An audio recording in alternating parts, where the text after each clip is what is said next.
आदरणीय किसान बंधु, नौजवान साथियों, मीडिया के बंधु,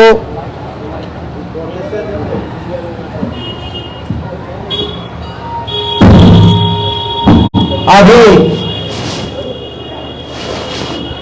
बिहार किसान प्रधान राज्य, किसी जमाने में भारत को भी किसान प्रधान राज्य कहा गया, लेकिन बहुत सारे राज्यों ने तरक्की किया और तरक्की के विस्तार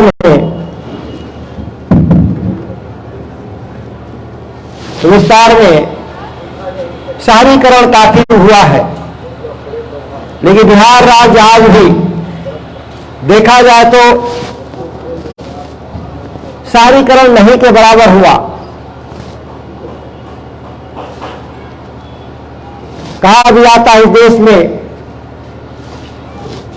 कि बढ़ती आबादी घटती जोत। जिस रफ्तार में आबादी बढ़ रहा, उसी अनुपात में किसानों के पास जो जोत का रकबा है वो घटता जा रहा। और बिहार एक ऐसा राज्य जो सबसे ज्यादा सीमांत किसान कहिए, उनको लघु किसान कहिए या गरीब किसान कहिए, जिसकी तादाद बिहार में सबसे ज्यादा। एक तरफ से कहा जाए तो आधे उनकी आय का जरिया किसानी है और आधा उनकी आय की जरिया राज्य से बाहर जाकर के दूसरे के फैक्ट्रियों में खेतों पे काम करने का एक, जिसको हम लोग बार बार कहते हैं पलायन। वह पलायन कोई साधारण नहीं, करीब 4 करोड़ बिहार के लोग दूसरे राज्य में काम करते हैं। और काम क्या करते हैं, वह किसी से छुपा हुआ नहीं। उसमें मात्र 100 में से एक आदमी कोई सरकारी नौकरी या प्राइवेट सेक्टर में अधिकारी के तौर पे काम करते हैं। 99 लोग छोटी आमदनी के कामों में लगे हुए लोग। फिर भी बिहार में हम सरकार चला रहे हैं। सरकारें तो चलती रहेंगी जब लोकतंत्र है तो, और 5 साल में एक बार वोट आएगा। मैं ये कभी नहीं कहता किसी किसान से कि फला पार्टी को वोट दीजिए, फला पार्टी को आप वोट नहीं दीजिए। वह वोट देने का अधिकार आपके पास है और वह अधिकार आपको गोपनीय रूप से हासिल है। आप किसको मतदान के जरिए अपने नेता और प्रतिनिधि को चयन करते हैं, इस पर मेरा सवाल भी नहीं।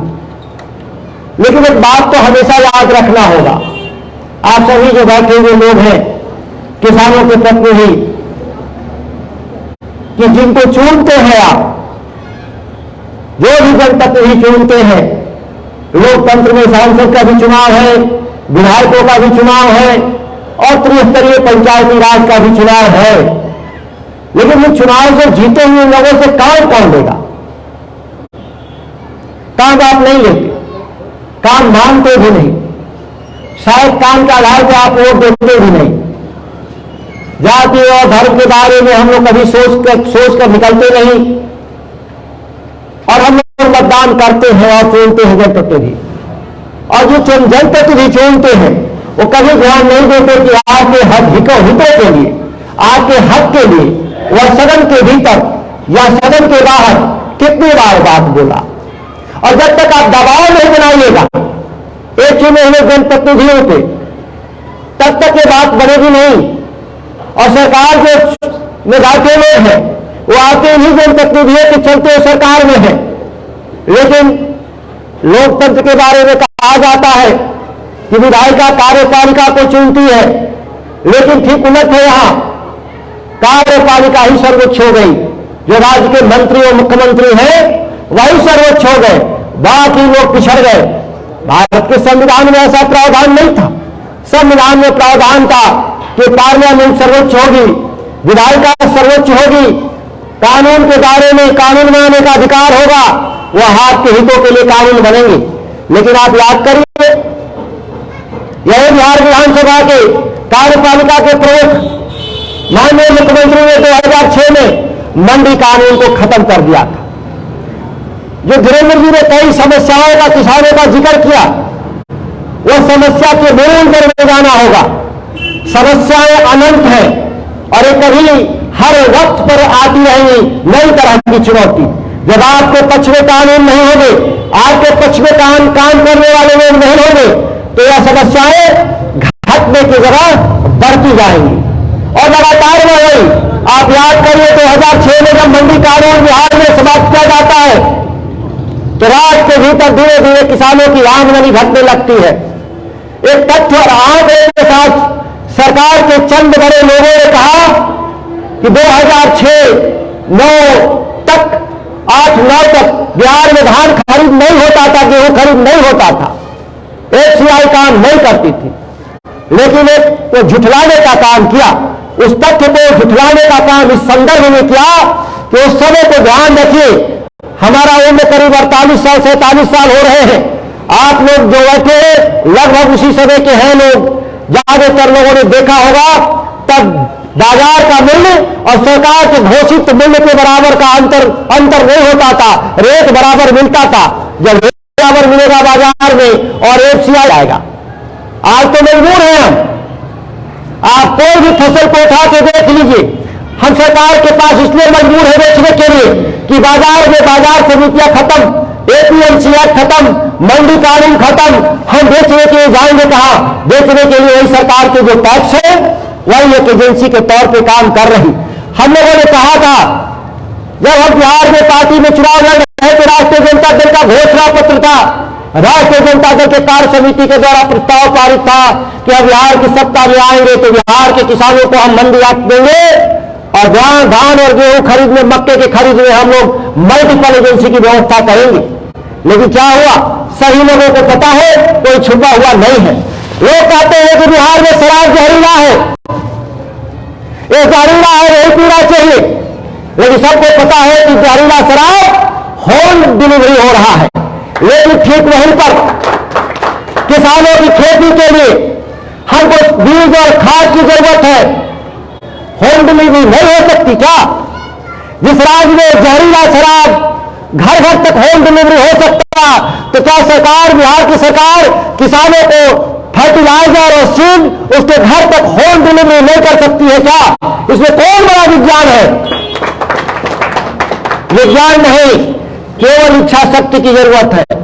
और इसी इच्छा शक्ति को लेकर के हमने कहा था कि बिहार के भीतर किसानों को सही समय पर, उचित मूल्य पर, सही समय भी जरूरी है, मूल्य से ज्यादा जरूरी फर्टिलाइजर में वह उचित समय होता है।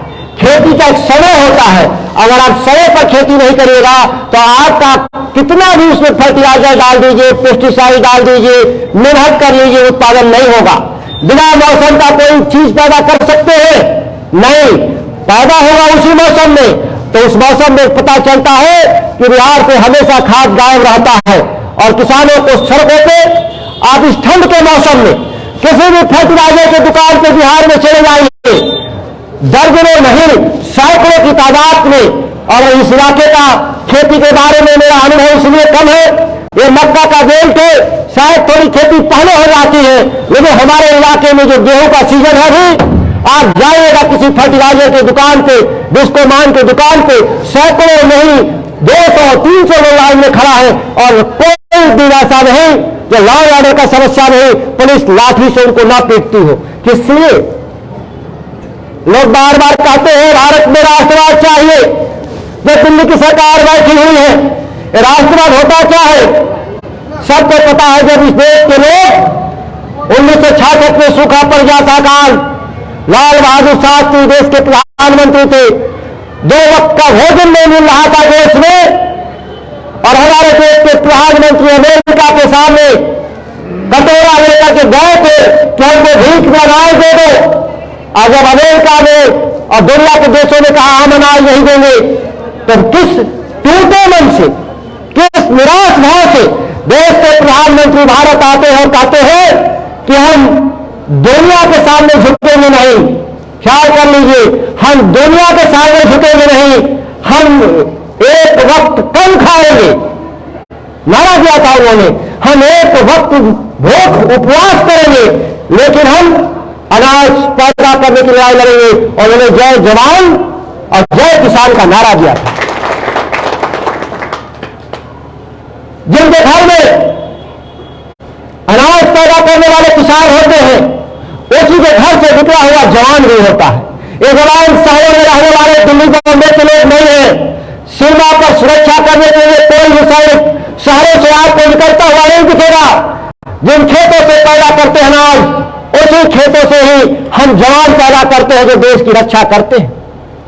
हम रक्षा करने वाले लोग जो जवानों के पछड़े सरकारों ने कुछ उचित निर्णय लिया। याद है हम लोग को कारगिल के युद्ध के समय जब घर घर लाशें लौट रही थी पाकिस्तान बॉर्डर से, तो सरकारों को ध्यान में आया कि जवानों के परिवार के लोगों का भरण पोषण किस तरह से होगा उचित तरीके से। इसीलिए आप देखे होंगे अनुदान देने का एक प्रावधान हुआ था। शहादत को कोई पहचान की जरूरत नहीं होती, कोई पैसे के लिए शहादत नहीं देता, लेकिन उसके पीछे बचा हुआ जो परिवार था उसके लोगों के लिए हिस्से में कुछ सरकार की तरफ से मदद मिल जाए। लेकिन ठीक जब किसानों की बात आती है, देखे होंगे 3 कानून बना दिए गए थे दिल्ली में किसानों के हक के खिलाफ, और देश के किसान 5 लाख, दिल्ली 13 महीने। अभी तो बिहार में हम लोग 13 घंटा बैठने में अभी महसूस करते हैं, दिक्कतें हो रही हैं, लेकिन जब 13 महीना दिल्ली में बैठे लोग तो 700 लोगों ने शहादत दिया था। लेकिन आज शहादतों के बदौलत हम देश में किसी कानूनों को वापस करने में कामयाब तो हुए, लेकिन बिहार कहां खड़ा है? बिहार वही खड़ा है जो 2006 में कानून समाप्त हुआ, जिसको सवाल को लेकर भी इस्तीफा देना पड़ा। सरकार में बैठे हुए लोग जब सुने नहीं, तो हमने कहा कि किसानों के लिए हम किसानों के मत से, किसानों के बूते हम चुनाव जीतकर जो आए हैं, हम उनकी आवाज को लगाने वाले लोग, और ये कोई नई आवाज नहीं लगा रहा था। मैं 17 सालों से जब फिर बिहार की राजनीति में सक्रिय है, मैं छोटा कार्यकर्ता से लेकर अभी तक की जो मेरी राजनीतिक यात्रा है, मेरे कभी बयान और सिद्धांत नहीं बदले किसी भी दबाव में। मैं चुनाव हारा, मैं निकाला गया दलों से, लेकिन हम आपकी बात को करने में कभी हिचका नहीं, क्योंकि राजनीति मेरे लिए रोजगार का अवसर नहीं है, राजनीति हमारे लिए सेवा का अवसर है। जिन लोगों ने सेवा का अवसर दिया है मुझे बिहार में, हम बिहार विधानसभा के सदस्य के नाते जिन सवालों को लेकर के कह रहे थे, हमारे वीरेंद्र जी जो सिंचाई परियोजनाओं के बारे में जो कह रहे थे, बिहार एक ऐसा राज्य जहां सरप्लस स्टेट है पानी के मामले में, जहां देश में ही दुनिया के पैमाने पर देखा जाए तो बिहार एक ऐसा राज्य है जिसके पास सबसे ज्यादा पानी है, लेकिन हम पानी को हम अभिशाप के रूप में देखते हैं। तो पहला दुनिया में हम लोग हैं जो अभिशाप देखते हैं। कहा जाता है बिन पानी सब सोन। आप राजस्थान के थार के इलाके को देख लीजिए, रेगिस्तान को, वहां आबादी मुरल होती है, जहां आबादी को रहन के लिए, रहन सहन के लिए उनके लिए जगह नहीं, जहां एक उनके लिए घास का तिनका भी नहीं उगता। लेकिन पानी कभी भी हमको घाटा नहीं देता। पानी हमेशा जीवन जीने का अधिकार देता है, हमारी व्यवस्था को सुनिश्चित करता है। इसीलिए आप देखे होंगे कि सबसे ज्यादा घनी आबादी कहां है दुनिया में? सबसे ज्यादा घनी आबादी इसी कोसी के इलाके में है। क्यों? क्योंकि सबसे ज्यादा पानी है। पानी हमेशा जीवन देता है। हम उस जीवन रेखा को हम आज अभिशाप इसलिए समझ रहे हैं कि हमारी सरकारों के द्वारा साफ नीति नहीं होने से, या पानी जो हमको हीरा सोना में बदल सकता है, वह बाढ़ के माध्यम से हमारी खेती को बर्बाद करते हुए समुद्र में पानी चला जाता है। हमारे यहां गंगा परियोजनाएं हैं। उत्तर प्रदेश में चाहिएगा तो कम से कम 3 जगह बराज और कम से कम सैकड़ों जगह गंगा में आपको पंप हाउस मिलेंगे और इलाके की खेती के लिए पानी उठाते हैं। वहीं बिहार में आते हैं, केवल एक पंप हाउस बना गंगा पे, कहलगांव वाला पंप, बटेश्वर पंप बोलते हैं, जो बनते ही जिस दिन चालू बटन दबाए उसी दिन टूट गया। यही हमारी उपलब्धि है। लोग कहते हैं बड़े हमारे विद्वान लोग है सत्ता में, सरकार में बैठे हुए, और गंगा से एक पंप लगाकर पानी किसानों के खेतों तक नहीं पहुंचा सकते। आपकी योग्यता और विद्वत्ता कहां चली जाती हमको समझ से परे है। जबकि आप किसी गंगा के जब ऊपर अपर रिपेरियन में जाते हैं, ऊपर देखते हैं तो दर्जनों हमारे पंप हाउस उत्तर प्रदेश सरकार के लगे हैं, हम लोग भी लगाए हैं।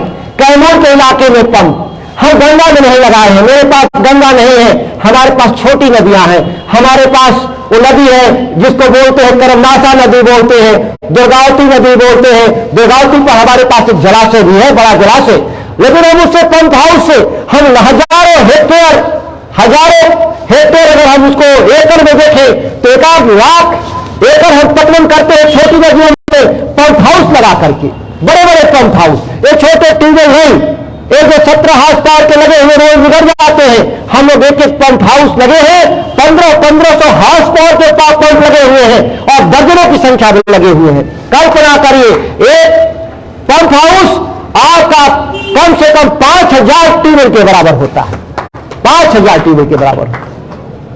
तो आज हम चलाते हैं उसको, ऐसा नहीं है कि बिहार में नहीं चल सकता, लेकिन सत्ता के हुक्मरान लोगों ने एक गंगा में नया पंप लगाया है। लोगों ने वो पंप से पानी निकाल कर ले जाते हैं राजगीर में और बोधगया में एक नया पंप लगाए हैं। हम पंप के विरोधी नहीं, हम गंगा के भी विरोधी नहीं, लेकिन राज्य के साधनों पे पहला हक किसानों का होना चाहिए। और उस हक में सबसे जरूरी चीज है कि हमको सरकार को ये जो पंप हाउस लगे हैं जिसका रेकरिंग कॉस्ट साल में करोड़ रुपए आएंगे, और चलेगा पंप कितना दिन? बरसात के दिन में कहा गया है। तो बरसात में ही पंप चलाना है, तो फिर बरसात में तो वह पानी कहीं भी नदियों से आप उठा सकते हैं।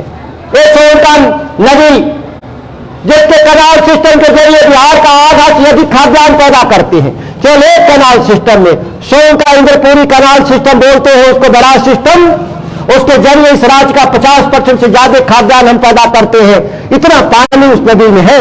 अगर हम चाहते तो नदियों को जोड़ने का जो संकल्प है, एक रिवर बेसिन दूसरे रिवर बेसिन से जोड़ने का संकल्प, अगर उसमें एक नहर बनाए होते हम डेहरी के ऊपर और ले आके भागलपुर के पास उसको मिला दिए होते तो 8 जिला का पटवन होता और 1 रुपए का बिजली बिल नहीं लगता।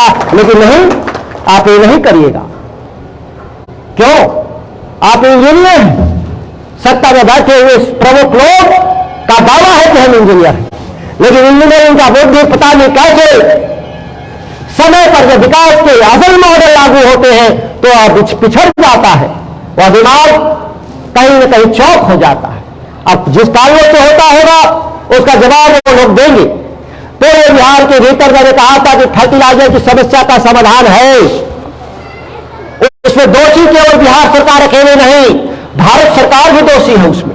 भारत सरकार अगर मानती है कि बिहार में फर्टिलाइजर महंगे दर पे बिकता है, तस्करी होता है, बांग्लादेश में पाया जाता है, तो भारत सरकार के प्रधानमंत्री को कानून में, हाथ में, कलम में ताकत दिया है कि फर्टिलाइजर कंपनियों को 1 भी पैसे सब्सिडी नहीं दिया जाएगा। लेकिन बिहार में 40,000 करोड़ की सब्सिडी भारत सरकार दे रहे हैं उन कंपनियों को, जिन कंपनियों के आरोप है कि बिहार में वो फर्टिलाइजर सही समय पर तो छोड़ दीजिए उचित मूल्य पर नहीं देती है। और उचित मूल्य की गारंटी तभी होगी, कानून में लिखा है कि फर्टिलाइजर की कंपनियां दुकानदार तक फर्टिलाइजर को पहुंचाएंगी तो 266 में मिलेगा। लेकिन बिहार में कोई भी बिहार की भारत सरकार की कंपनी फर्टिलाइजर रिटेलर तक, दुकानदार तक नहीं पहुंचाती और रेट पॉइंट पे फर्टिलाइजर को छोड़कर के भाग जाती है, जिसके चलते हमेशा बिहार में 30-40 रुपए ऊंचा भाव में किसानों को मिलता है। 30-40 तक भी गुंजाइश है, मैं ये भी कह रहा हूं, अगर 30-40 तक भी गुंजाइश है, लेकिन वो कंपनियां क्या करती है, आपको टैगिंग के जरिए जाइन से लेकर के सल्फर से लेकर के नाइलो यूरिया तक बेचने का काम करती है, जो किसानों को 100 रुपए से ज्यादा अतिरिक्त बोझ देने का काम कर रही है। यह गुनाह का काम है और किसके भी अंतर में हो रहा है। बिहार की सरकार जानती है, बिहार की सरकार ही लाइसेंसिंग अथॉरिटी है, वो जानती है कि कौन फर्टिलाइजर की कंपनियां अपने फर्टिलाइजर के साथ जाइन से लेकर नाइलो से लेकर के सल्फर तक बेचने का काम करती है, लेकिन कभी सरकार कार्रवाई करती नहीं। और मैंने कार्रवाई के लिए लिखा था ऐसी कंपनियों के खिलाफ जैसे लोगों में भागदड़ मच गया था सरकार और शासन में कि अगर इस तरह से माननीय मंत्री अंकुश लगा देंगे खाद की कंपनियों पे तो भ्रष्टाचार जो है ये समाप्त हो जाएगा। तो इनकी दुकान कैसे चलेगी? ये दुकान वाली नहीं, दुकानदारों वाली दुकान नहीं, एक पटना में जाते हुए सरकारी दुकान की मैं बात कर रहा हूं, उनकी दुकान कैसे चलेगी? बड़े दुखी मन से मेरा इस्तीफा मांगने का काम किया गया था। आश्चर्य हुआ कि मेरे सवाल कौन खराब थे। हम बिहार की जनता के सामने पूछना चाहता हूं, सबके सामने मीडिया के माध्यम से, कि मेरे सवाल कौन गलत थे। अगर मेरे सवाल गलत थे तो बहस होना चाहिए बिहार में कि सुधाकर सिंह ने फला किसानों के सवाल को गलत तरीके से उठाया, कभी नहीं। बहस होते हैं, कई मुद्दों पे बहस होते बिहार में देखे होंगे, लेकिन किसानों के सवाल पे लोगों को लकवा मार जाता है। ये आज से नहीं, ये वर्षों से हो रहा है अन्याय।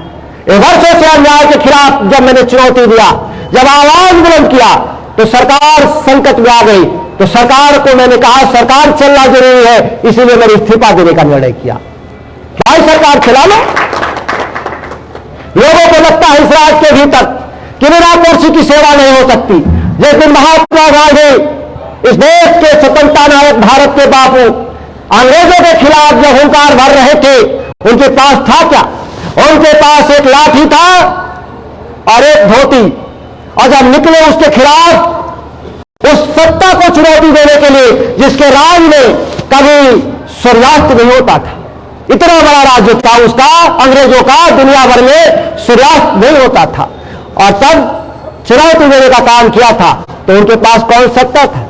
और गांधी ने जब देश आजाद हो रहा था तो लोगों ने, देश के पत्रकारों ने पूछा, गांधी जी देश आजाद हो रहा है, आप क्या बनना चाहेंगे? तो उन्होंने कहा हम तो पहले भी कुछ नहीं बने थे। पता है आपको, वह कांग्रेस के चरनिया सदस्य थे, वो पार्टी के सेक्रेटरी, जनरल सेक्रेटरी, प्रेसिडेंट कभी नहीं बने गांधी। कांग्रेस में साधारण सदस्य थे। ख्याल कर लीजिए क्या थे? कांग्रेस के साधारण सदस्य थे, लेकिन देश उनके साथ था। इसीलिए जो भी बोलते थे देश सुनता था, और कांग्रेस भी उनकी बात सुनती थी। और आजाद भारत में उन्होंने कहा मैं वही काम करूंगा जो पहले करता था, और वो काम था उनका रचनात्मक काम, और रचनात्मक काम में उनके पास सबसे बड़ी ताकत थी। आज ये देश की सरकार में बैठे हुए लोग धोखा दे रहे हैं आपको, कोई रोजगार नहीं पैदा हुआ। 2 करोड़ हर साल नौकरी के बाद से आए हुए देश में लोग, ये गांधी ने किया था कि तक महाराष्ट्र से लेकर आंध्र प्रदेश तक के इलाके में पैदा होने वाले कपास, जो ब्रिटिश हुकूमत के लोग उसको मैनचेस्टर लेके जाते थे और वहां से मिलों में कपड़ा बना करके देश की अर्थव्यवस्था को खोखला करने का काम करते थे। महात्मा गांधी के हाथ में क्या था अस्त्र? वो चरखा था। वैसा ही जो श्री कृष्ण के हाथ में चक्र सुदर्शन जैसा दिखता था, और उसका इस्तेमाल किया उन्होंने एक चरखे के बदौलत देश को, अंग्रेजों को इस देश से भगाने का काम किया। आज के व्हाट्सएप वाले लोग नहीं समझ पाएंगे, सोशल मीडिया, वो बार बार लिखते हैं कि चरखा से कैसे कोई भाग सकता है। चरखा नहीं था, चक्र सुदर्शन था। वो 1 रुपए का रुई खरीदते थे, यही कताई, यही बुनाई, 10 रुपए में लोगों तक कपड़े को पहुंचाने का काम गांधी ने किया था। ये ताकत था। और वही अंग्रेज 1 रुपए का कपास लेके 100 रुपए का कपड़ा बना करके मशीनों के द्वारा बेचने का काम करता था, और 92 रुपया उनके अंग्रेजों के हाथ में जाता था। यही काम क्या था? ये साधारण नहीं है। एक किसानों के हाथ में एक उत्पादन के जरिए महात्मा गांधी ने अंग्रेजों को भगाने का काम किया। हमारे किसानों के हाथ में कपास जैसा सैकड़ों नहीं हजारों तक तरह का फसल पैदा करने का हुनर है, जिसके बदौलत चाहे तो देश की अर्थव्यवस्था को, दुनिया की अर्थव्यवस्था को बदल सकते हैं, और आज भी बदल रहे हैं।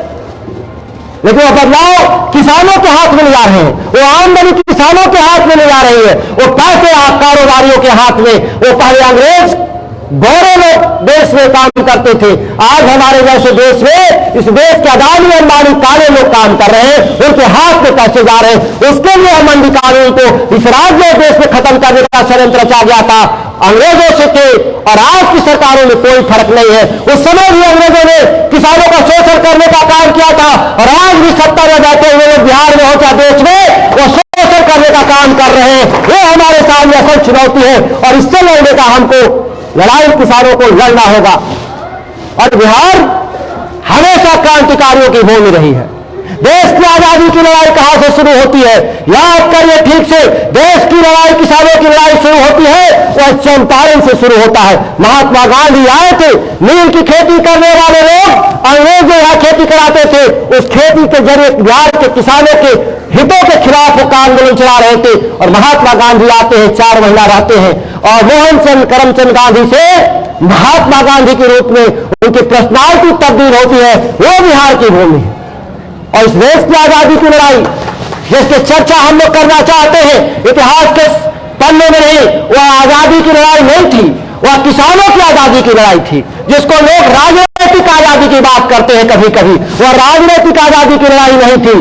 क्या फर्क पड़ता है देश में शासन करने वाले गोरे हो इस देश में या इस शासन करने वाले काले? जब कानून वही होना है तो कोई भी शासन चला ले, इसका विरोध कोई नहीं करता। लेकिन किसानों को लगा कि महात्मा गांधी जब आएंगे देश में, देश आजाद कराएंगे, हमारे बातों को सुनी जाएगी। वह किसान जब इस देश में स्वतंत्रता आंदोलन की लड़ाई में जब खड़ा होता है, तब देश में अंग्रेजों को लगता है कि अब यहां से भागना ही मुनासिब होगा, क्योंकि उसी किसान के घर से किसानी भी होती थी और उसी परिवार से निकला हुआ जवान लड़ने के लिए सीमा पे जाने का काम करता था। आज ही 99% जो जवान है वो किसानों के घर से जाते हैं। लेकिन जब आती है बात किसानों की, तो किस तरीके से ठगने का काम इस बिहार में करने का काम, मैं 2-3 के सवाल को लेकर के आपको चर्चा किया। एक फर्टिलाइजर का जो सवाल है, जो रोज उससे आप पीड़ित हैं, धान गेहूं खरीद, मक्के की खरीद, गन्ने की खरीद, जूट मिलों की खरीद, जूट मिलों का बंद होना, गन्ने के मिलों का बंद होना। अगर हम टोटल में देखें, मैं साधारण तरीके से 2-3 बात में कहूंगा। कृषि रोड मैप 1, 2, 3 और कार्य चौथा भी आएगा, 3 बीत गया, किसी को कुछ पता चला बिहार में क्या खेती में बदलाव आया है, किसानों की आमदनी में, व्यवस्था में क्या सुधार हुआ है? 3 में कि चौथा की जरूरत है? हाँ, चौथा की जरूरत है, मैं कहता हूं, लेकिन ये पहला, दूसरा, तीसरा जैसा नहीं।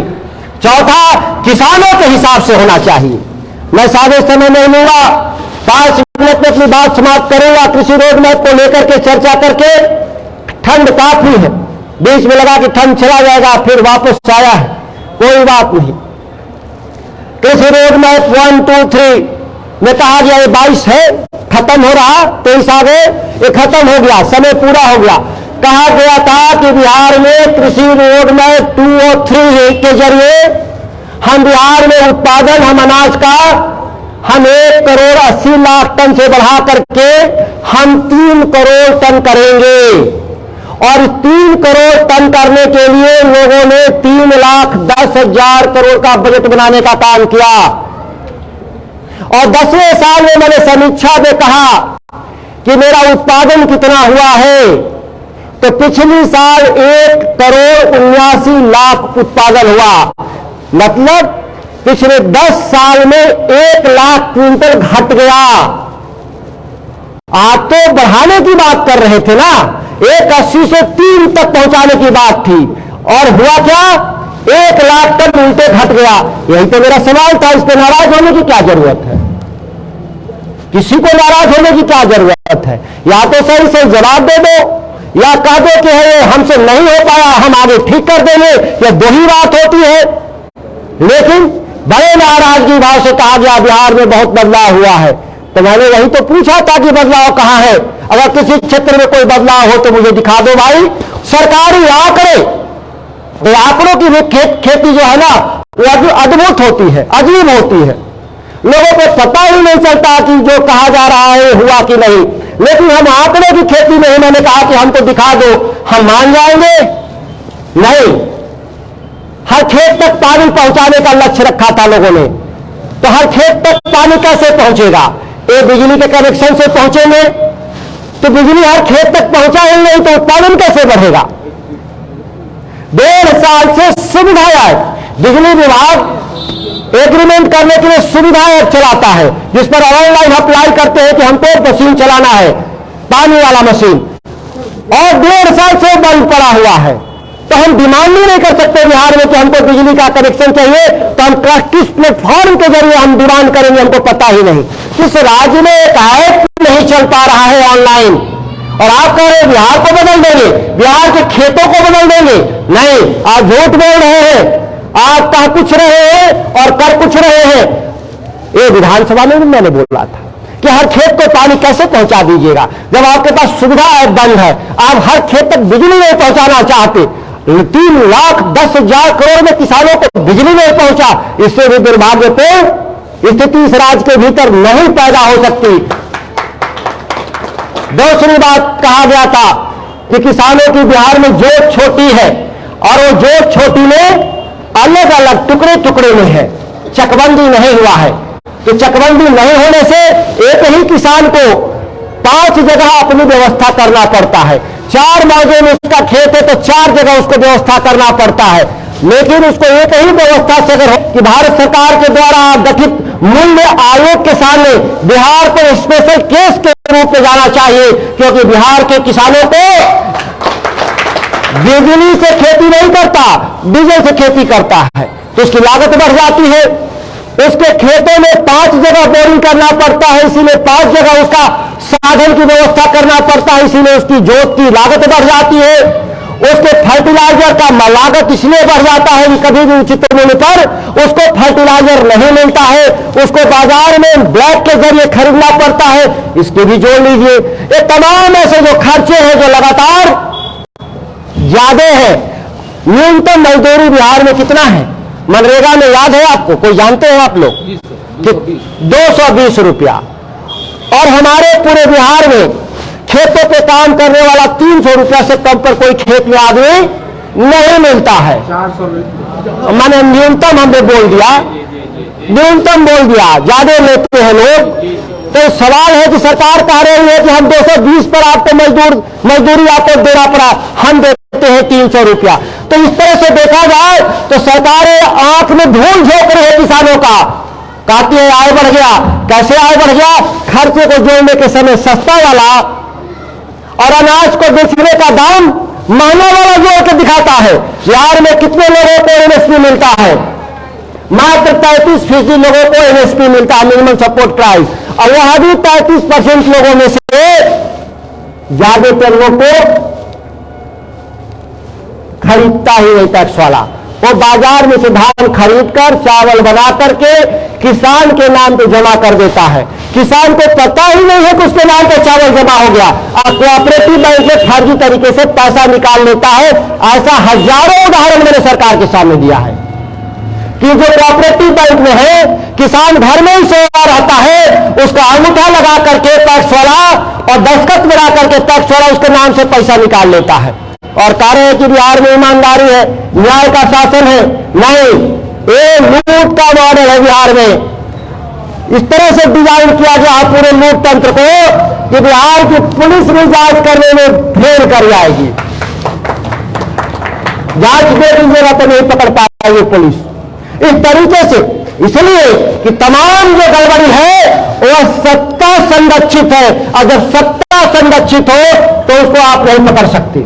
ये हालत बिहार के भीतर कहा गया। देश के प्रधानमंत्री के द्वारा, नरेंद्र मोदी जी के द्वारा 2022 में किसानों की आय को दोगुना कर देंगे। भारत सरकार का आरबीआई का आंकड़े जारी किया है, पिछले 8 साल में 8% किसानों की आय बढ़ी है। कागज में, ओरिजिनल में नहीं। वो 8% का रेट बढ़ा है। करना कितना था? 200%। बढ़ा कितना? 8%। वह भी 8% इसलिए नहीं बढ़ा कि आप मिनिमम सपोर्ट प्राइस पर आपने दाम को जोड़ दिया। वह गन्ना हो, मक्का हो, जूट हो, धान हो, गेहूं हो, उसको आप मिनिमम सपोर्ट तो किसी को मिला ही नहीं, तो उसकी आय कैसे बढ़ेगी? जब उससे 20% कम मिला पैसा, आप मिला ही मुझे 80 रुपया और सरकार कह रहे मिला आपको 100 रुपए। तो आंकड़ों का खेल है, बाजीगरी है।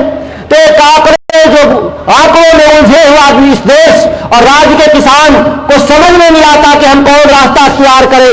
वो रास्ता बनता है पंजाब और हरियाणा के किसान आंदोलनों जैसा। आप लोग को कमर कसना होगा। वो 13 महीना दिल्ली में बैठे थे। जिस दिन बिहार के किसानों को 13 दिन बैठने की हैसियत पैदा हो जाएगी, बिहार की सरकार कहते हैं लोग टेकुआ जैसा सीधा होगा।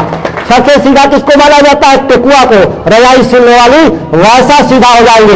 लेकिन अभी तो हम लोग 13 घंटा भी नहीं बैठ पा रहे हैं, यही हमारी समस्या है। मैं शुभकामना देता हूं आए हुए लोगों को कि आपकी संघर्ष की क्षमता बढ़े। किसान मंच को भी शुभकामना देते हैं। साथियों को आपके संघर्ष को मैं सलाम करता हूं कि आने वाला वक्त में बक्सर जहां से मैं आया हूं वहां 80 दिन से किसान धरने पे हजारों की तादाद में। सासाराम मेरे घर के बगल में है, वहां 72 दिनों से किसान धरने पर बैठे हैं। अभी चर्चा में पता चला कि सहरसा में भी किसान कई महीनों से वहां धरना पे बैठे हैं। बिहार बदल रहा है, मुझे विश्वास है कि बिहार बदल रहा, और इस बिहार को बदलने की ताकत अगर है तो अब किसानों के हाथ में है, और किसान भी गुंजार जाएगा, बिहार निश्चित तौर पर बदलेगा। इन्हीं चंद शब्दों के साथ अपनी वाणी को विराम देते हैं। जय हिंद।